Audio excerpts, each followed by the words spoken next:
Hey guys, just reaching out from Casa Beauvais in the garage gym. I wanted to hit up, a lot of you guys had some questions about different shoulder mobility stuff you can do to try to open up those shoulders that many of us found we had a lot of issues with. So with that, I'm gonna show you just a few different items. Hopefully I've got enough voice projection and enough in the view here you can see what I'm doing. So first and foremost, we're gonna start up high.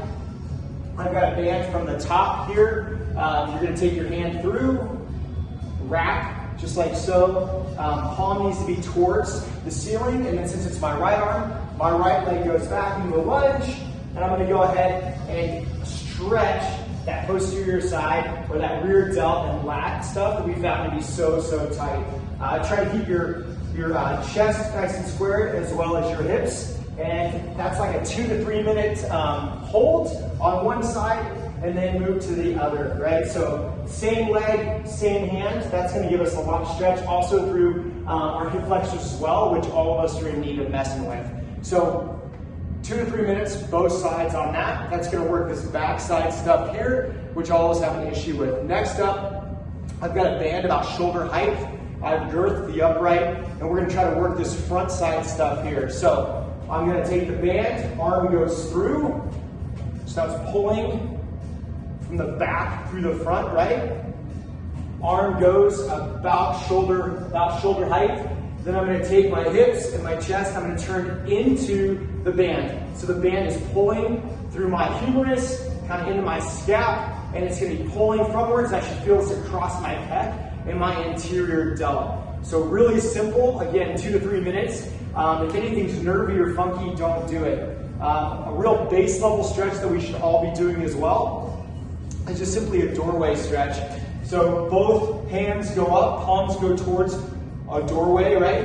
And then we're gonna go ahead and step through, and you should feel this across your pecs and into your anterior delt, which is really good stuff. Again, 2 to 3 minutes there is gonna help a ton.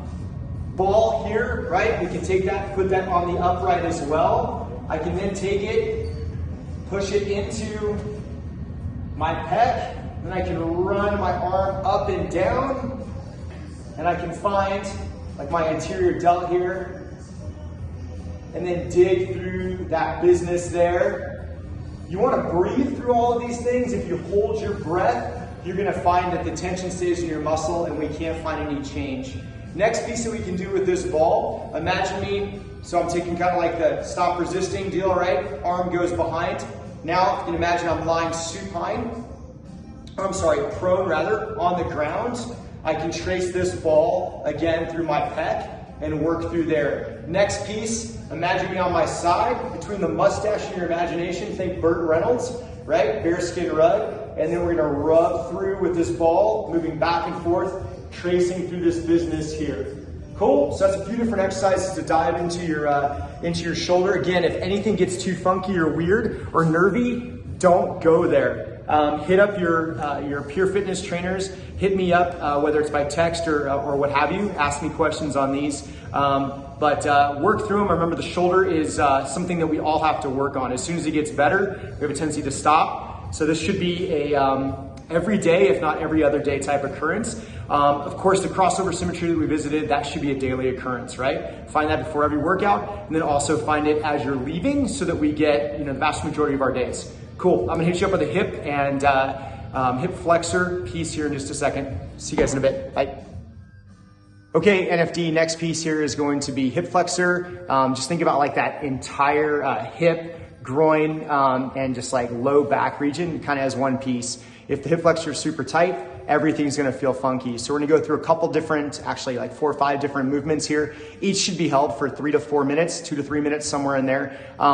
Enough to make change, right? Again, we're gonna relax through this as much as it hurts, and we also need to breathe. Don't go anywhere where it's nervy or funky. Some of you may have some hip impingement or weird stuff like that. Maybe it's a labrum tear. If you get to a point where it hurts, and there's a difference between hurt and hurting. Those are 2 different things. If it hurts, don't go there. That's not where we need to be, all right? And so we're trying to gain not just flexibility, but mobility, right? So flexibility, we can find different ranges of motion, but we're not necessarily strong there.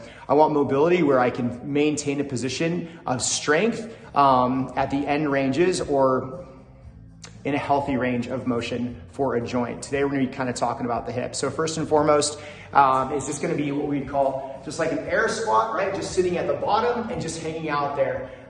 Knees are gonna push out, try to keep my chest up. I'm unloaded here, so if you find your knees way in front of your toes or you have to shift back and forth, no problem. Picture this as if we were moving in like a Camella or something like that, or a hip grip or something. We need to make sure we can find and hold this position. So 3 or 4 minutes, just allow for the whole body to kind of relax. In a perfect world, you could chill in this position for 10 minutes and feel pretty good. Cool? All right, next piece is gonna be a simple lunge, right? So we're here, chest is forward, hips are forward. We're gonna drive that first knee forward. If I can get a little bit better position here.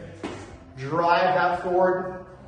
We want 90 degrees and 90 degrees, right? Find that, push forward. Again, holding 2 to 3 minutes. With my left knee forward, that means I need to go ahead and squeeze my right butt cheek really, really hard. Not with my hands, that's weird. But that in and of itself is gonna release up front, right? Agonist, antagonist. So the next iteration of that would be to do a couch stretch, where we're gonna go ahead and put our foot up onto this, right? The couch. If I can take my knee and put it really close, awesome. Again, everything's in a nice, good position. Holding here, maybe I push forward a little bit, dive into this stuff here. A new iteration of this, and again, 2 to 3 minutes here, is to actually do a standing piece. So I take my foot up, and now I'm in this position here. I found I can hold this position a little bit longer. Maybe it's not as stressful, but if I can spend some more time here, it's gonna feel a little bit better. Maybe I can make some more change. I have 2 final pieces to kind of work on these bits right here. First and foremost, a little figure 4. Ball underneath. Work through the business there. Try not to meet other people's eyes. We want to breathe. This ball shouldn't hurt, and it does. It doesn't feel good, right? But that's because our tissue is kind of funky and chunked up, right? Okay, so that gets in there. Great way to finish it. Before that, we're gonna do the Kuhn.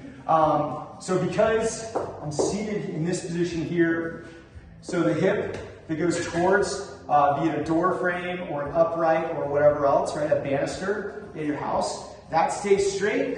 Then I'm gonna take, other leg goes up. And now I'm working this biz right here. I give you a little social needs if I'm so excited or so inclined.